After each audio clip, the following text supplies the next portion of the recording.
It has been a week since the Pope named Francis came to America, and everything else seemed to stop. The news was all Francis all the time.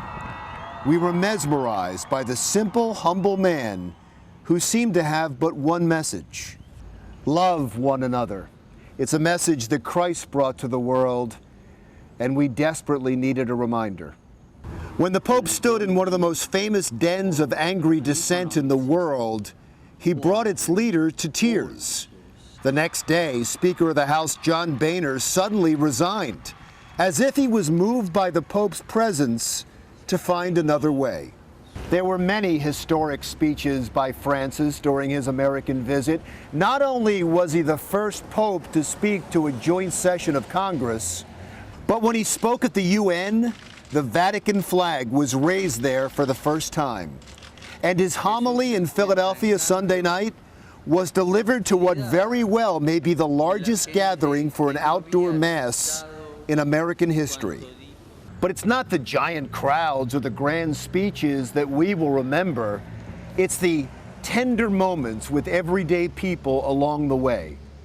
A 5-year-old girl, the daughter of illegal immigrants who is afraid her parents will be deported, breaks through security in Washington, D.C. to get a message to the Pope.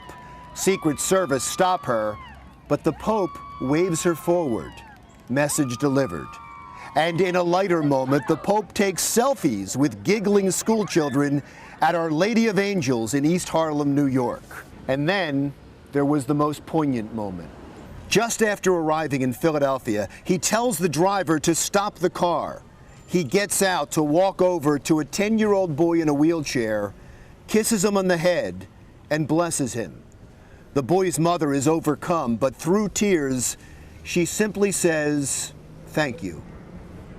Years from now, that is what we'll remember.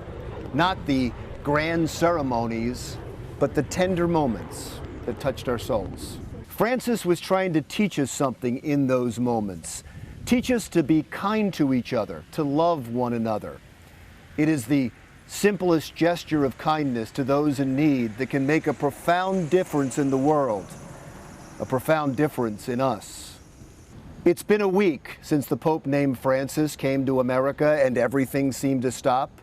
The question is, what happens now that life has returned to normal? Do we change who we are based on the example of Francis and stop to help, or even just pay attention to those less fortunate? Or do we just pick up where we left off as if he was never here at all? You're the only one who can answer that question. You see, his message was for you. I'm Larry Menti. See you next week.